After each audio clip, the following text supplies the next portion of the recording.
नमस्कार साथियों। Last time हमने बात की थी प्राकृतिक चिकित्सा के सिद्धांत के फर्स्ट यूनिट की। अब इसके आगे मैं सेकेंड यूनिट आपको बता रहा हूँ। पिछले यूनिट में मैंने प्राकृतिक चिकित्सा के सिद्धांत का पूर्ण इतिहास आपको बताया था कि उसकी उत्पत्ति कहाँ से हुई है, क्या उसका काल रहा है, क्या उसका उदय का टाइम रहा है, किन विद्वानों ने उसकी खोज की है। ये सारी चर्चा मैंने पिछले यूनिट में की थी। आज की यूनिट में प्राकृतिक चिकित्सा किन चिकित्सा से संबंधित कार्य करती है, उसके 3 चिकित्सा को लेकर हम आगे बात करेंगे, जिसमें मिट्टी चिकित्सा का सामान्य परिचय, जल चिकित्सा का सामान्य परिचय और सूर्य चिकित्सा का सामान्य परिचय। आज हम ये 3 चिकित्सा देखेंगे, mud therapy, hydrotherapy and sun therapy. तो आइए हम बात करते हैं सबसे पहली थेरेपी मड थेरेपी की। तो इसका क्या सामान्य परिचय रहा है। वैसे तो हमारा शरीर जो है वह 5 तत्वों से मिलकर बना है। इसके लिए मैंने एक श्लोक भी आपके सामने रखा है, क्षितिजल पावन गगन समीरा पंच रहित यह अधम शरीरा। अर्थात यह शरीर 5 तत्वों से मिलकर बना है, पृथ्वी, जल, अग्नि, आकाश, वायु। इन सब में हमारे जो बहुत करीब है, स्थूल रूप से जिसे हम देख सकते हैं, वह है पृथ्वी, जिससे हम प्रत्यक्ष रूप से बिल्कुल निकट उसके रहते हैं, उसके साथ रहते हैं। और हम इस पृथ्वी के रूप में, हम पृथ्वी को मिट्टी के रूप में देखते हैं। तो यही एक मिट्टी चिकित्सा है। इसी के द्वारा यह हमारा पालन पोषण करती है, यहीं से हमारी उत्पत्ति होती है, यहीं से विकास होता है और विनाश भी यहीं होता है। अर्थात मानव जीवन इन्हीं पर निर्भर है। यही कारण है कि पृथ्वी को माता कहा गया है। मिट्टी से अनाज, अनाज से पौष्टिक तत्व प्राप्त होते हैं। मैं आपको एक बुक है प्राकृतिक आयुर्विज्ञान, जो कि डॉक्टर राकेश जिंदल के द्वारा लिखी गई है। उसमें एक उदाहरण मिलता है कि हमारा जो शरीर है वह 24 तत्वों से मिलकर बना है और यह 24 तत्व जो हैं वह मिट्टी में पाए जाते हैं। और मिट्टी से उगने वाली जो जितनी भी चीज़ें हैं उन सभी में 24 प्रकार के तत्व पाए जाते हैं। जिस प्रकार हमारा शरीर दिन प्रतिदिन कार्य करता है तो कहीं ना कहीं उन तत्वों में रिसाव आता है, उन तत्वों का क्षरण होता है, कहीं ना कहीं वह तत्व घिसते हैं, जिसके कारण हमारा शरीर कमज़ोर होते जाता है और रोग से बढ़ते जाता है। तो इसी तत्व को हम मिट्टी के द्वारा पुनः प्राप्त कर सकते हैं और मिट्टी इसमें मुख्य रूप से चिकित्सा हमें दे सकती है। बाइबल में कहा गया है, ईश्वर ने पृथ्वी से धूल उठाकर पुतला बनाया और फिर उसके नथुनों में प्राण फूके और उसे सजीव प्राणी बना दिया। इसी कारण पृथ्वी को माता और आकाश को पिता कहा गया है। कुछ मैं मिट्टी के आपको कुछ गुण बताता हूँ कि मिट्टी में किस प्रकार के गुण होते हैं। मिट्टी विषैले तत्व को नष्ट करती है। विषैले तत्व अर्थात हमारे शरीर में दिन प्रतिदिन गलत जीवन दिनचर्या के कारण, जीवन शैली के कारण, गलत खान पान के कारण हमारे जो शरीर है उसकी रोग प्रतिरोधक क्षमता कम होते जाती है और विजातीय द्रव्य जो हैं वो हमारे शरीर में इकट्ठे होते जाते हैं। तो इस मिट्टी के द्वारा उन विजातीय तत्वों को दूर किया जा सकता है। इसलिए इसको बोला गया है कि मिट्टी विषैले तत्व को नष्ट करती है। दूसरा हम देखें, मिट्टी सभी रोगों का रामबाण औषधि है। सभी रोग अर्थात हमारे संपूर्ण शरीर में जितने भी प्रकार के रोग हैं उनको मिट्टी के द्वारा दूर किया जा सकता है। तीसरा, यह शरीर को बलशाली, पुष्ट एवं रोग प्रतिरोधक क्षमता की वृद्धि करती है। अर्थात हम देखते हैं कि आपने कई बार देखा होगा कि जब खेल कूद होता है और मलखम होता है और पहलवानी होती है तो ज़्यादातर ये सारी चीज़ें जो आपने देखी होंगी मिट्टी में होती हैं, क्योंकि मिट्टी से हमको तंदुरुस्ती मिलती है और एक शरीर का जो गठन है वो मिट्टी के द्वारा ही होता है। चौथा देखें, मिट्टी चिकित्सा अमूल्य पद्धति है जिसका शरीर तथा मन दोनों पर सकारात्मक प्रभाव पड़ता है। यह किस प्रकार है, यह मैं आपको बताता हूँ कि अमूल्य पद्धति, शरीर यानी मिट्टी से हम शरीर को तो ठीक करते ही हैं। दूसरा, मन यानी जब बरसात होती है और मिट्टी की जो सुगंध आती है उसका प्रभाव हमारे मन पर पड़ता है और मन सकारात्मक हो जाता है, प्रसन्न हो जाता है। वेदों में भी मिट्टी का वर्णन किया गया है। हमारे जो सबसे प्राचीन ग्रंथ हैं वेद, अब वेदों में क्या कहा गया है मिट्टी के बारे में वो मैं आपको बताता हूँ। वलिन तथा पर्वता नाम खिद्रम विशर्वी पृथ्वी प्रया भूमि प्रवर्तिति महाजिनोषी महीन। यह ऋग्वेद में कहा गया है। इसका अर्थ है, हे पृथ्वी तुम कितनी गुणवती और धैर्य धारण करने वाली हो। हे पालनहार, माँ तुम पर्वतों के बल से समस्त प्राणियों का पालन करती हो। उदारमयी एवं वात्सल्यमयी, हे पूजनीय, पर्वतों के समान उदार हो तुम और अपनी उर्वरा शक्ति से प्राणियों की दीनता को नष्ट करती हो। इसलिए हे माँ तुम वंदनीय हो। एक और सूत्र हमें ऋग्वेद से मिलता है, द्रोहाला विद्या वनस्पति क्षम्या दृदस्यो जसा यत्ते अभ्रस्य विद्युतो दीवो वर्षन्ति वृष्टयः। अर्थात हे सामर्थ्यवान माँ धरती, तुम अपने दिव्य सामर्थ्य से नाना वनस्पतियों को अपने वक्ष स्थल पर धारण करती हो। हे वसुंधरे, तेजोमय ज्योतिर्मय अंतरिक्ष से तुम पर विद्युत की चमक के साथ वृष्टि होती रहती है, इसलिए समस्त जीवों का तुम पालन करती हो। एक अथर्व कांड में भी एक श्लोक मिलता है, उसका अर्थ मैं आपको बताता हूँ। यहाँ मैंने उसका स्लाइड में कोई वर्णन नहीं किया है, लेकिन मैं उसका अर्थ आपको बताता हूँ। स्वास्थ्य संवर्धन तथा रोग निवारण गुणों से संपन्न हे माँ, तुम्हारी स्वास्थ्य दायिनी गोद हमें राजयोग यक्षमा से निवृत्त करे तथा अन्य शारीरिक और मानसिक रोगों और यातनाओं से मुक्ति दिलाकर आरोग्य प्रदान करे। इस प्रकार के मिट्टी में गुण पाए जाते हैं और यह जो वेद हैं उनमें भी इसका उदाहरण मिलता है। अब कुछ विद्वानों द्वारा भी मिट्टी के बारे में कहा गया है, वह भी मैं आपको बताता हूँ।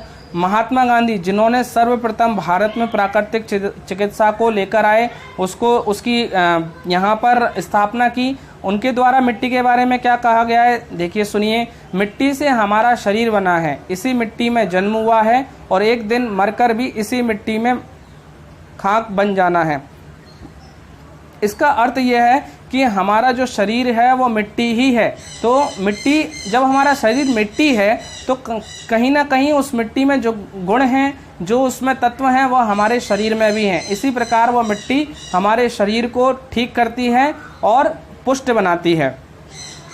कबीरदास ने कहा है, माटी कहे कुम्हार से तू क्या रोंदे मोए, एक दिन ऐसा आएगा मैं रोंदूंगी तोए। अर्थात यह कुम्हार कौन है? जो मिट्टी के घड़े बनाता है, जो मिट्टी के बर्तन बनाता है, उससे मिट्टी कह रही है कि क्यों रोंद रहा है मुझे। यानी जिस प्रकार वो पैरों से उसको कुचलता है, हाथों से उसको थापता है, फिर उसको एक नई कला देता है, तो वो उससे कह रही है कि तू जिस प्रकार मुझे रोंद रहा है, उसी प्रकार एक दिन ऐसा आएगा कि मैं तुझे रोंदूंगी। यानी तुझे जो है वो मेरे अंदर ही समाना है। तो इस प्रकार मिट्टी कुम्हार को बता रही है। तो यह मिट्टी के गुण हैं। फिर डॉक्टर सैलमन ए वॉक्समैन ने भी कहा है, 6 रोगों के कीटाणुओं को मिट्टी में दबा देने से, यानी 6 रोग यानी कि जो हमारे शरीर में विद्यमान होते हैं, उनको यदि हम उनके जो कीटाणु हैं यानी जो शरीर में हैं, उनको यदि हम मिट्टी से दबा देते हैं तो वह पूर्णतः समाप्त हो जाते हैं। आगे हम मिट्टी के प्रकार देखते हैं कि मिट्टी कितने प्रकार की होती है। तो यहाँ मैंने 8 प्रकार की मिट्टी आपको बताई है। काली मिट्टी, मुल्तानी मिट्टी, लाल मिट्टी, ईंटों के भट्टे की मिट्टी, सज्जी मिट्टी, पीली मिट्टी, पिंडोर मिट्टी यानी पिंडोर यानी चिकनी मिट्टी, और एक बालू मिट्टी। अब ये कहाँ कहाँ उपलब्ध होती है उसके बारे में मैं आपको बता देता हूँ कि जो काली मिट्टी आप फोटो में देख रहे हैं, थोड़ा सा काले रंग की दिखाई दे रही है, यह बिहार और बंगाल में खूब मिलती है। वहाँ पर यह ज़्यादा प्रसिद्ध है। इसमें आयरन होता है, आयरन की मात्रा इसमें ज़्यादा होती है। यह चिकनी भी होती है और बालों के लिए भी यह यूज़फुल होती है। बालों में डालने से बाल साफ़ हो जाते हैं और यह यानी किसी घाव को सोखने में यानी सोखने की क्षमता रखती है। यह मतलब किसी कहीं घाव हो जाए तो इसको लगा दें तो वह सोख लेती है। और आयुर्वेद में भी इसका कई प्रकार से उपयोग किया जाता है। अब यह किन किन रोगों में यूज़फुल होती है मैं उसका भी बता देता हूँ आपको कि यह रक्त विकार, प्रदर, घाव, दाह, चोट, मूत्र की रुकावट, कफ और पित्त को दूर करती है। यह बिहार, बंगाल, मध्य प्रदेश में खूब मिलती है। विभिन्न तालाबों, पोखर, कछार आदि में पर्याप्त मात्रा में मिलती है। इसमें आयरन की मात्रा अधिक होती है। अब हम बात करते हैं मुल्तानी मिट्टी की। मुल्तानी मिट्टी यहाँ दोनों प्रकार की मैंने आपको बताई हुई है। यहाँ पर ये खड़े डेले टाइप के जो हैं वह है और उसकी ही ये पिसा हुआ मिट्टी भी जो है वो मुल्तानी मिट्टी दोनों प्रकार से मैंने आपको यहाँ बता दी है। मुल्तानी मिट्टी ये पाकिस्तान में जो मुल्तान है, मुल्तान शहर जो है, ये वहाँ पर ज़्यादा पाई जाती है और घरों में इसका सौंदर्य बढ़ाने के लिए इसका हम यूज़ करते हैं। हमारे चेहरे पे जो पिंपल्स और फोड़े फुंसियाँ हो जाते हैं उस पर हम मुल्तानी यदि मिट्टी लगाएं तो उनको दबाने का काम मुल्तानी मिट्टी करती है। फिर हम लाल मिट्टी की बात करते हैं। ये नीचे आपको एक फ़ोटो दिख रहा होगा जिसमें लाल मिट्टी दिख रही है। यह पहाड़ों में पाई जाती है। नहीं, ये जो है पहाड़ी मिट्टी भी इसको कहते हैं। गेरू मिट्टी भी इसी का नाम है। और जब आपने देखा होगा कि पुराने घरों में, पुराने प्रकार के गाँव में जो आप घर देखते होंगे तो वो गेरू रंग से जो पताई होती है वो यही मिट्टी होती है। विशेष रूप से इसका यूज़ वहीं होता है।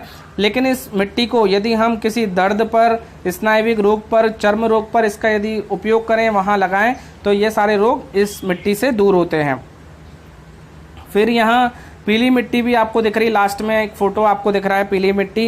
यह ठंड और गर्म यानी जब हमारा तापमान ठंडा और गर्म होता है तो इसको सामान्य बनाने में इस मिट्टी का उपयोग किया जाता है। जल को सोखने में, यदि जल की मात्रा अधिक हो गई है तो उसको भी सोखने में इसका उपयोग किया जाता है। कई प्रकार के रोग को दूर करने में इसका उपयोग किया जाता है। आगे हम देखें कि काली, ये अपना एक मिट्टी दी है, पिंडोर मिट्टी यानी चिकनी मिट्टी। लास्ट में आप देख रहे होंगे कि एक चिकनी मिट्टी बीच में दी हुई है डेले से, मतलब एक बड़ा झुंड टाइप का बना हुआ है। इस फोटो में आप देख रहे हैं।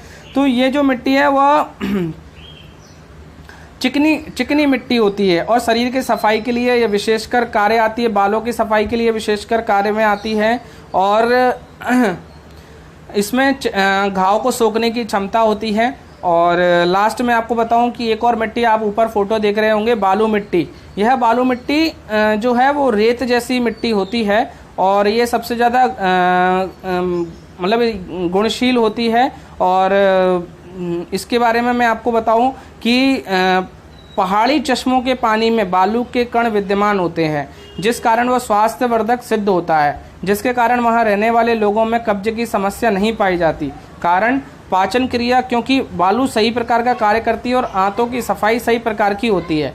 बालू मिट्टी में चिकनी मिट्टी को मिलाकर चिकित्सा में प्रयोग किया जाता है, जिससे उसकी कीटाणुनाशक क्षमता बढ़ जाती है। आगे हम देखते हैं मिट्टी के चिकित्सीय गुण। चिकित्सीय गुण क्या है, किस प्रकार मिट्टी कार्य करती है। तो यहाँ पर मैंने कुछ आपको बताया है, हरे रंग में आप देख रहे होंगे कि इसके गुण बताए गए हैं। निर्मलकारी, अर्थात मिट्टी अपनी विशेषता से प्रत्येक पदार्थ को पावन बना देती है। झरना, नदी, सरिता, कुएं का जल मिट्टी के कारण ही होता है। दूसरा, दर्द निवारक यानी अर्थात गर्म ठंडी मिट्टी की पुलटिस, हर प्रकार के दर्द पर, यानी आपको यदि कोई चोट है और जख्म है, वहाँ यदि आपको दर्द है तो आप इस मिट्टी को रखेंगे तो वह आपका जख्म जो है वो खींच लेगी, आपके दर्द को दबा देगी। तीसरा जो है चुंबकीय अर्थात मिट्टी शरीर के समस्त विकारों को अपने चुंबकीय गुण के कारण उन्हें आकर्षित एवं अवचूषित करके बाहर निकालती है। यानी जब आप किसी भी घाव पर मिट्टी को रखते हैं तो वो घाव को अपनी तरफ खींचती है और वह मिट्टी में शामिल करके जब हम मिट्टी हटा देते हैं तो वह घाव अपने साथ मिट्टी को ले लेता है और वह घाव दूर हो जाता है। फिर खुजली नाशक यानी चर्म रोग पर भी यदि हम इस मिट्टी का यूज़ करें तो मिट्टी से वो चर्म रोग दूर हो जाता है। ताप नियंत्रक यानी ठंडी गर्मी में हम यदि मिट्टी का यूज़ करें तो वह तापमान को सामंजस्य बिठाने में यूज़फुल होती है। जैसे बुखार में हमारे बॉडी का तापमान अधिक हो जाता है तो उस समय हम यदि पानी में मिट्टी को मिलाकर शरीर में लगाते हैं तो वह जो गर्मी हमारे शरीर की है वह सामान्य हो जाती है। फिर कुछ विद्वानों ने भी मिट्टी के बारे में कहा है, वो मैं आपको बताता हूँ। मिट्टी में एक प्रकार का रेडियम होता है जो शरीर की ग्रंथियों को प्रभावित करके स्वास्थ्य वृद्धि करता है। मशीनों द्वारा प्राप्त रेडियम प्राय हानिकारक होते हैं, जबकि मिट्टी के प्राकृतिक रेडियम में हानि नहीं बल्कि लाभ ही होता है। यह कहना है प्रोफेसर स्तान कलासा का। दूसरे डॉक्टर लिंडार ने भी मिट्टी के बारे में कहा है, मिट्टी त्वचा के रोम छिद्रों को खोलती है, रक्त को ऊपरी भाग में खींचती है, अंदर के दर्द एवं रक्त संचय को दूर करती है और विजातीय द्रव्य को बाहर निकालती है।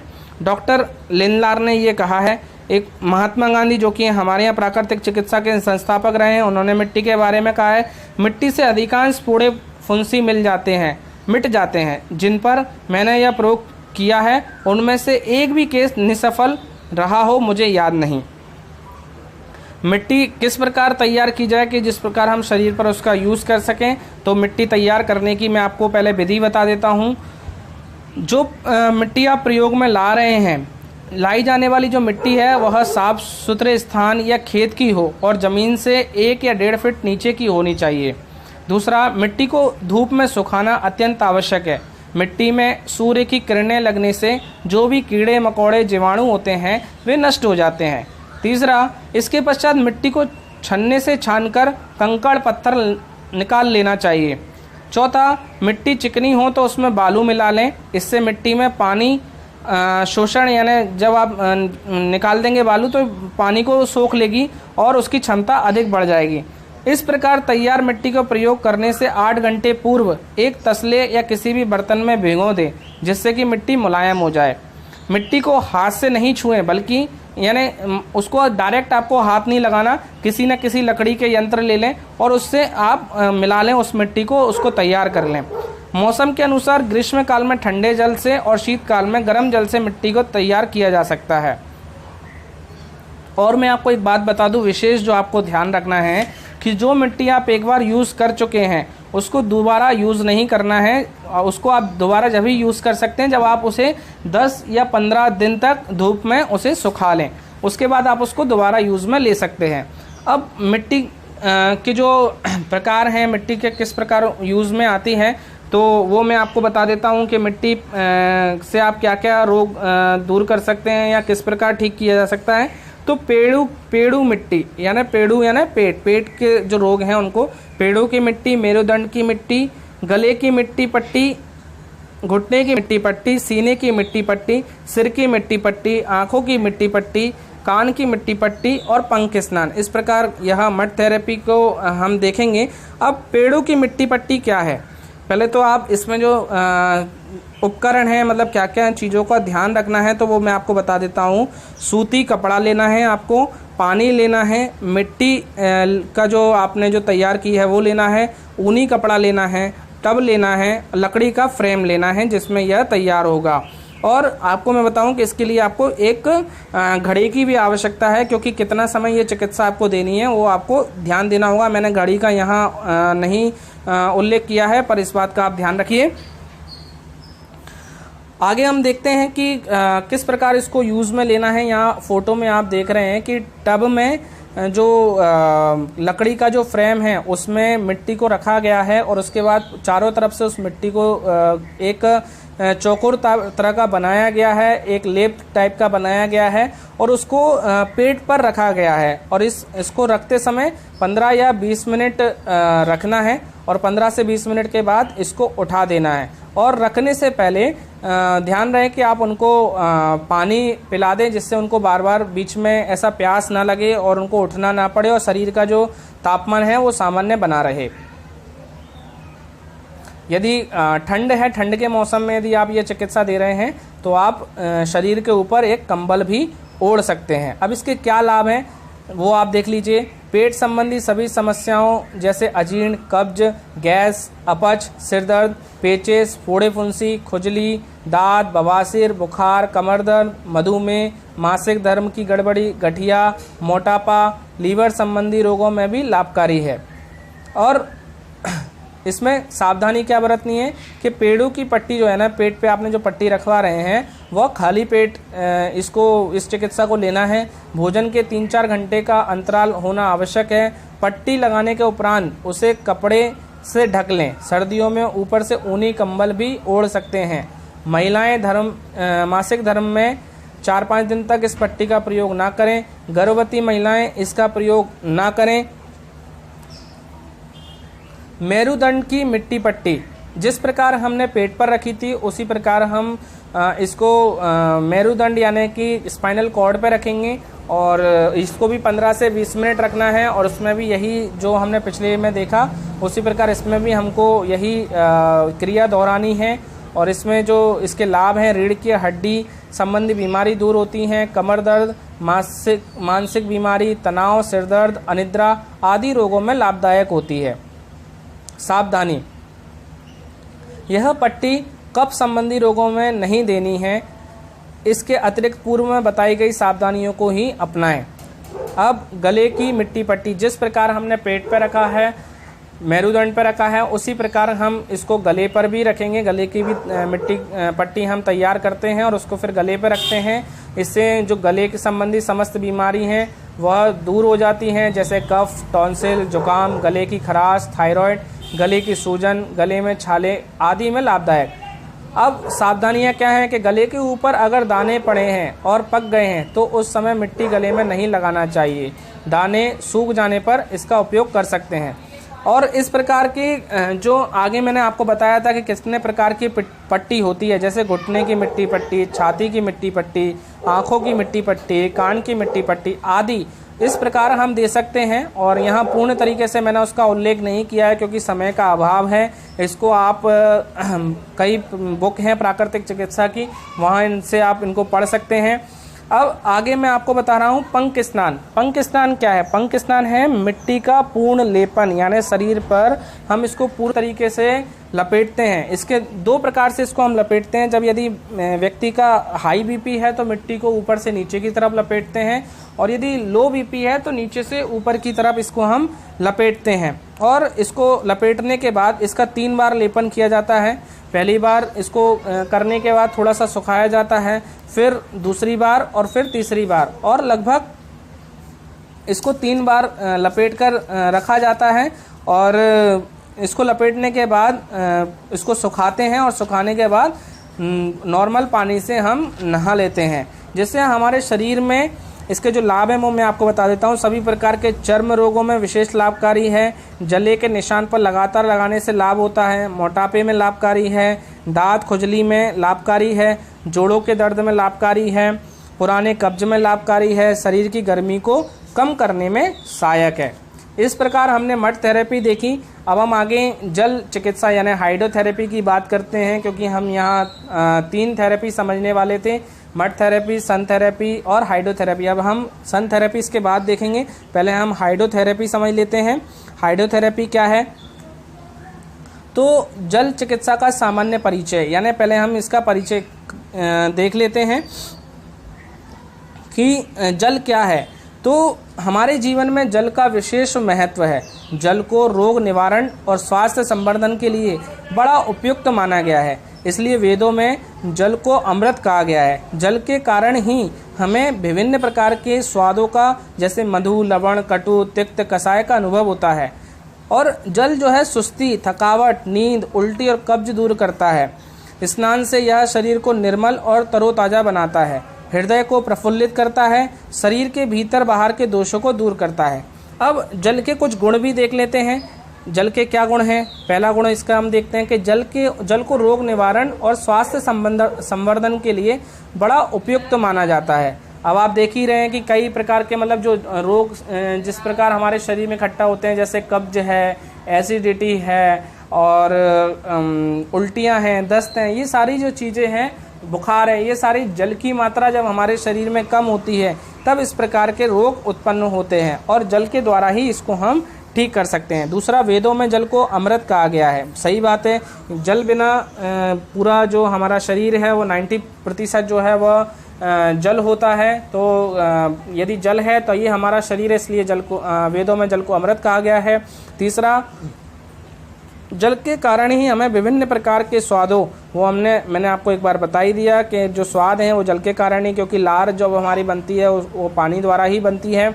चौथा, हिंदू धर्मशास्त्र अत्यंत प्राचीन काल से ही कहते आ रहे हैं, अद निर्गात्राणि शुद्धयंती, अर्थात शरीर की शुद्धि जल से ही होती है। और मनुष्य के शरीर में 90% भाग जल और 10% अन्य तत्व हैं। इसकी परिभाषा यानी कई ग्रंथों में जल के बारे में कहा गया है, तो कुछ का उल्लेख मैंने यहाँ किया गया है। जैसे अथर्ववेद में जल ही औषधि है, रोगों का नाश करने वाला ही है, जल ही है, जल सब रोगों का संहार करता है। फिर ऋग्वेद में कहा गया है, जल के महत्व को स्वीकार किया गया है। कहा है कि हे ईश्वर, दिव्य गुणों वाला जल हमारे लिए सुखकारी हो, संपूर्ण रोगों का नाश करे। फिर हॉफमैन के अनुसार अन्य औषधियों के अपेक्षा मानव रोगों को दूर करने के लिए जल रामबाण का कार्य करता है। फिर इसके बाद डॉक्टर जेम्स क्यूरी के अनुसार, वो जेम्स क्यूरी क्या कह रहे हैं, प्रतिदिन नियम अनुसार स्नान करने वाला प्लग के रोगियों के बीच रहता हुआ भी इस बीमारी से अछूता रह सकता है। यानी जो डेली नहाता है, पानी नॉर्मल पानी से जो नहाता है, स्नान करता है, वह क्या होता है कि रोगियों के यदि बीच में भी रहता है तो भी वह बीमारी नहीं उसको लगती, कोई रोग उसे नहीं लगता, वह निरोगी रहता है। अब जल चिकित्सा की विधि, जल चिकित्सा की विधि को हम समझ लेते हैं कि क्या किस प्रकार जल का यूज़ होता है। तो यहाँ जल जो है वो दो प्रकार से हम इसका यूज़ कर सकते हैं, एक तो बाह्य प्रयोग और एक आंतरिक प्रयोग। तो बाह्य प्रयोग क्या है, स्नान, यानी पानी को हम रोज़ डेली प्रतिदिन जो नहाते हैं वह भी एक चिकित्सा है। दूसरा पट्टी, यानी एक ठंडे पानी या गर्म पानी के पट्टी को बॉडी के ऊपर लपेट कर उसका हम उसकी चिकित्सा ले सकते हैं। उस गर्म या ठंडे पानी से हम बॉडी को उसका सेक ले सकते हैं। इस प्रकार ये बाह्य प्रयोग है। आंतरिक प्रयोग किस प्रकार जल का होता है कि जलपान, यानी पानी को पीकर हम कई प्रकार के रोग दूर करते हैं। कुंजल, आपने जो देखा होगा, वमन हम जो करते हैं कि पानी को पीकर पूरा बाहर करते हैं, जिससे हमारे की सफाई होती है। जल नेति, जिसे हम नॉस्ट्रिल जो हैं हमारे, जो नासिका द्वार है, उनकी सफाई करते हैं। संग प्रक्षालन, यानी पूर्ण पानी को पीकर हम जो हमारा मल द्वार है वहाँ से हम पानी को निकालते हैं। एनिमा, यानी हम जो हमारे आते हैं उनकी हम सफाई करते हैं। और गरारे कर भी हम इसका प्रयोग करते हैं। अब बाह्य प्रयोग में कौन कौन से आते हैं, तो पहला है स्नान। स्नान में कौन कौन से चिकित्सा आती है वो आप देख लीजिए। कटी स्नान, रीढ़ स्नान, गरम पाद स्नान, हाथों का स्नान, पूर्ण स्नान, भाप स्नान, स्थानीय भाप स्नान। इस प्रकार के ये कुछ चिकित्सा हैं जो बाह्य उपयोग में ली जाती हैं। और दूसरा है पट्टियाँ लपेट। इसमें भी विभिन्न प्रकार की है। पेट की लपेट, सीने की लपेट, गले की लपेट, हाथ की लपेट, घुटने की लपेट, शरीर, संपूर्ण शरीर गीली चादर से लपेट। यानी जो गीली पट्टियां हैं, ठंडे पानी या गर्म, जो हम तापमान के अनुसार इसका यूज़ करते हैं, उनको हम जहां शरीर में विजातीय द्रव्य हैं वहां लपेट कर उस रोग को दूर करते हैं। तो हम उदाहरण के तौर पर इसको हम पहला कटी स्नान समझ लेते हैं कि कटी स्नान क्या है। कटी स्नान को कमर स्नान, घर्षण स्नान, पेड़ू स्नान तथा अंग्रेजी में हिब्बात भी कहते हैं। इसके आविष्कारक जर्मनी के लिप्जिंग नगर के निवासी डॉक्टर लुईक्वेने हैं। कोई भी ऐसा रोग नहीं है कि जिसमें कटी स्नान लाभकारी ना हो। यह किसने कहा है, ये कह रहे हैं अपने जो आविष्कारक हैं जर्मनी के डॉक्टर लुईक्वेने ने इसकी व्याख्या की है। तो कटी स्नान के प्रकार, यानी तापमान के अनुसार यहाँ मैंने आपको बताया है कि कितना तापमान पे हम इसको ले सकते हैं। गर्म कटी स्नान, ठंडा कटी स्नान, गर्म ठंडा कटी स्नान, सामान्य जल कटी स्नान। यानी जब आप इसका पानी का जो टेम्परेचर रखेंगे वो टेम्परेचर मैंने यहाँ आपको व्याख्या की है, ये आप देख सकते हैं। इसके बाद मैंने आपको ऊपर फोटो में भी दिखाया था कि कटी स्नान क्या है। कटी स्नान में एक टब होता है, टब में हम पानी भरते हैं, जो पानी हमारे जंघाएं और नाभि के ऊपर तक, यानी छाती के नीचे और नाभि के ऊपर तक, ये जो जंघाओं से लेकर छाती के निचले भाग तक ये पूरा जो इसके अंदर डूब जाए, इतना पानी हम टब में लेते हैं। और उसके बाद हम उसमें बैठते हैं और सिर पर गर्म पट्टी रखते हैं और इससे करने से पहले हम 1 गिलास नॉर्मल पानी पीते हैं और इसको हम 15 से 20 मिनट देते हैं। अब इसके हम लाभ देख लेते हैं कि क्या लाभ हैं।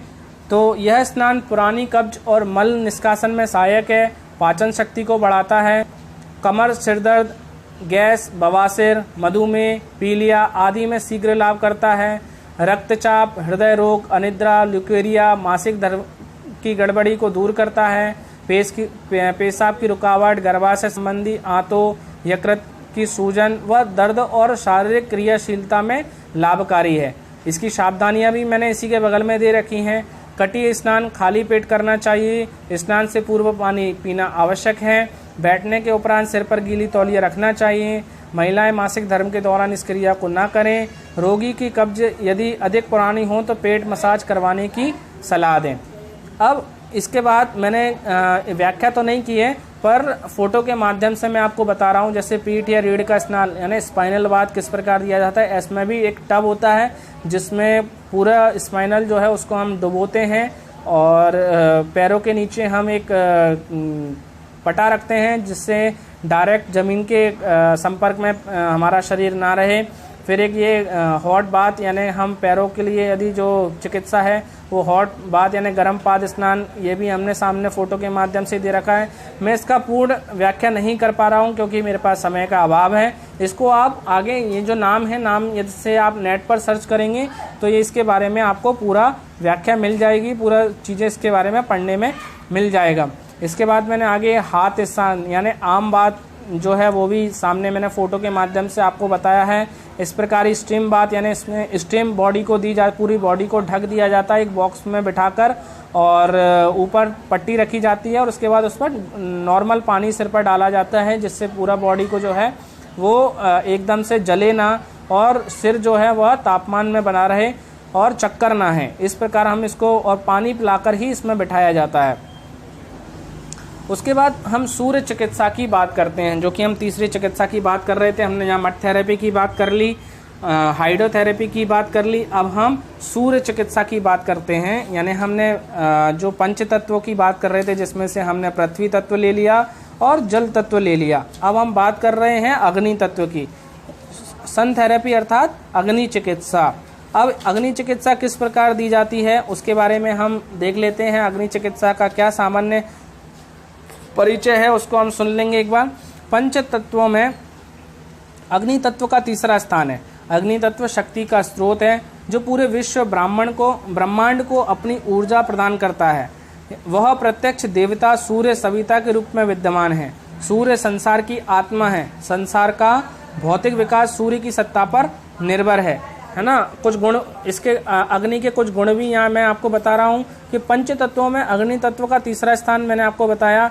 अग्नि तत्व शक्ति का स्रोत है, अर्थात हमारे बॉडी में जो ऊर्जा है जिसके माध्यम से बॉडी कार्य कर रही है तो वो क्या है, अग्नि है।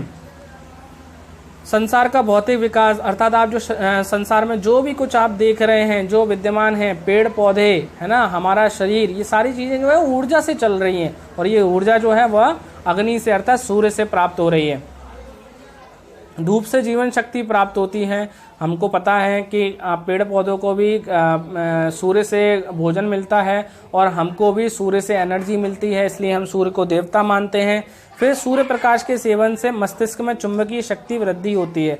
चुंबकीय शक्ति अर्थात हमारे मस्तिष्क में जो सीखने लायक चीज़ें हैं, एक्सेप्ट करने वाली जो चीज़ें हैं, लपकने वाली जो चीज़ें हैं, चंचलता खत्म करना और कैचिंग पावर को बढ़ाने वाली जो चीज़ें हैं वो सूर्य के प्रकाश से हमको प्राप्त होती हैं। विद्वानों द्वारा भी सूर्य चिकित्सा का वर्णन किया गया है। डॉक्टर WM फ्रेजर के अनुसार क्या कह रहे हैं ये कहते हैं सूर्य से निकलने वाली अल्ट्रावायलेट किरणें कीटाणुनाशक होती हैं और ये वायुमंडल को शुद्ध करती हैं। दूसरा, डॉक्टर न्योची के अनुसार जब तक संसार में सूर्य विद्यमान है तब तक व्यर्थ ही लोग दवाओं की खोज में भटकते हैं। अर्थात इन्होंने कहा है कि सूर्य से ही जो एनर्जी हमको मिल रही है वही सारे रोगों का निवारण है।